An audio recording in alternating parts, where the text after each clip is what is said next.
Today, Tencent wants you to stop playing PubG Mobile, but just for a bit. This is CheckPoint.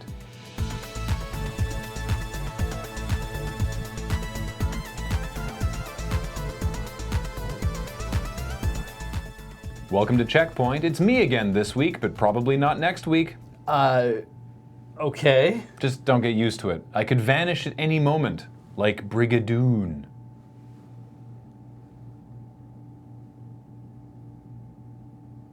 I think we're safe. Oh, okay. Cyberpunk megacorporation Tencent really cares about your well-being, as long as it keeps government regulations off their back. In a recent gameplay management update to the low-key, very financially successful PubG Mobile, the game will remind players under the age of 18 to step away from the game for a bit. This update comes after a small number of countries have considered or enacted restrictive action against Tencent's tiny tussle terrain as the latest target of campaigns against gaming addiction or whatever people are trying to blame on video games in 2019. According to Gamasutra, Nepal banned the game but quickly reversed the decision after realizing it was being silly, while Iraq is sticking with their ban. Oh yeah, it's not just pearl-clutching Americans that can blame video games for, what'd the Iraqi government say? The negative effects on the health, culture, and security of Iraqi society, including societal and moral threats to children and youth.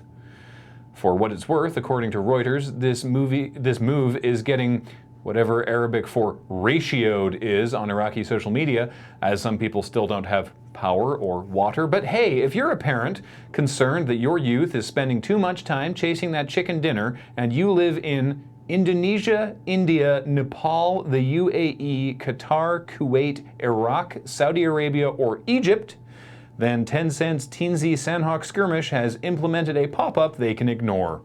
If you live anywhere else, I don't know, have they tried Minecraft?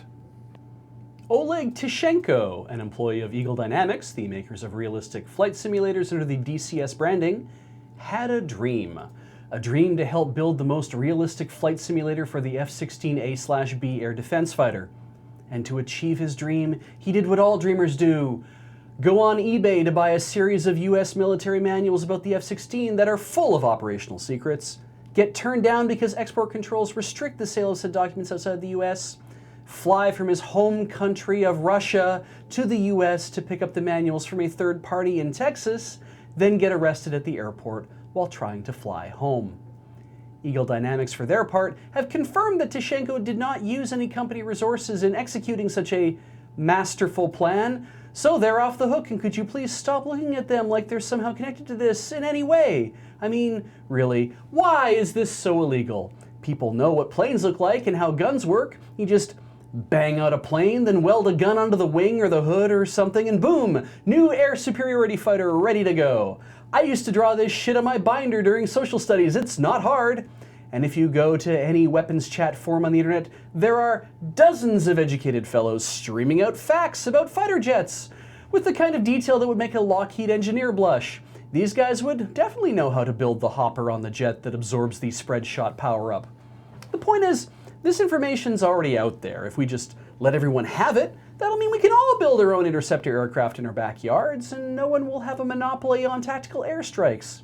And while it's sad that Tishenko has had to give up on such a noble dream, at least I hope he could appreciate the irony of being held in a Utah jail before extradition because he was considered a flight risk.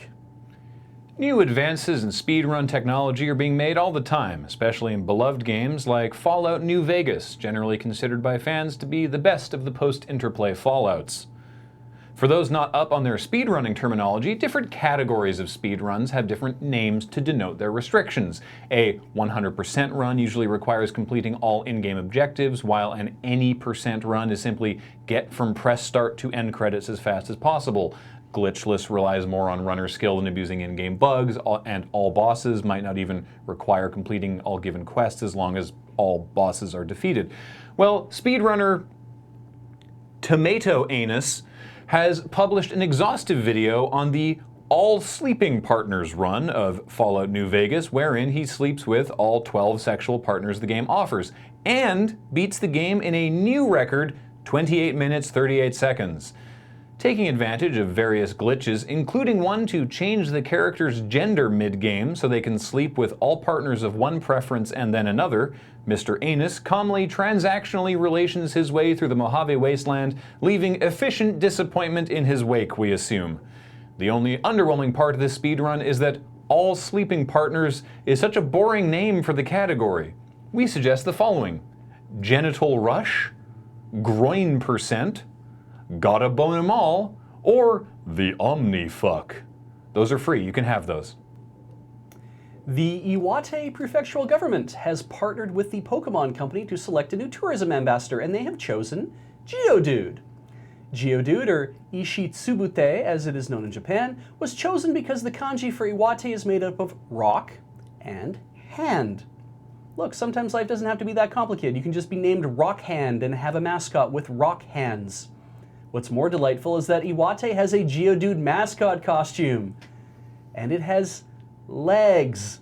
Glorious legs that you know are not supposed to be there because they're printed with the gray and white checkerboard pattern used to denote a transparent background in Photoshop.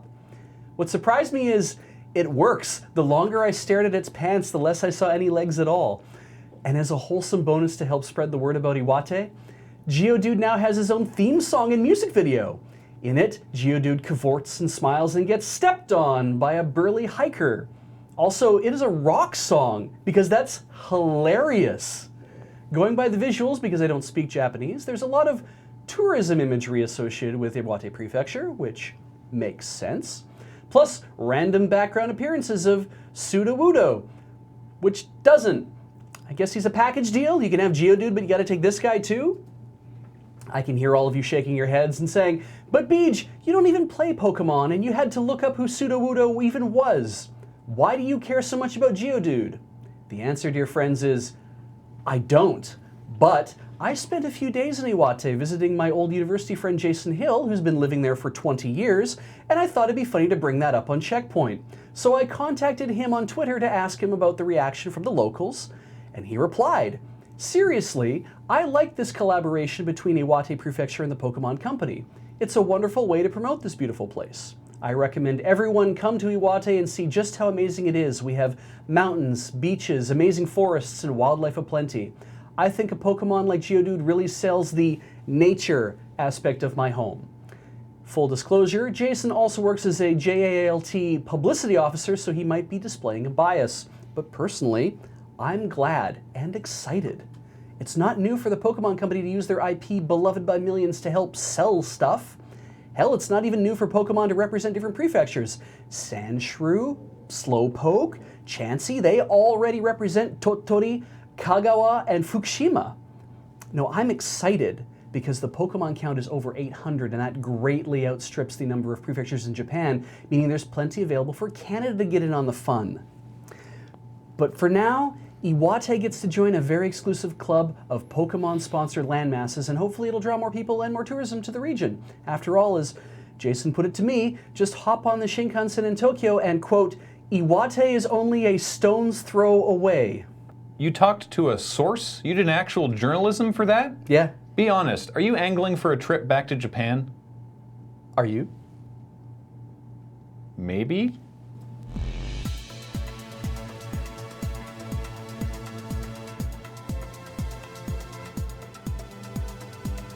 Coming up, you've heard of a bus driving on an infinitely long road, but what about an infinitely long bus?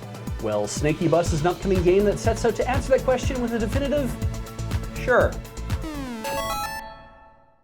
For the person who is new, we record a YouTube video. In the YouTube version, you won't see any of this. This is what you get to see being here now.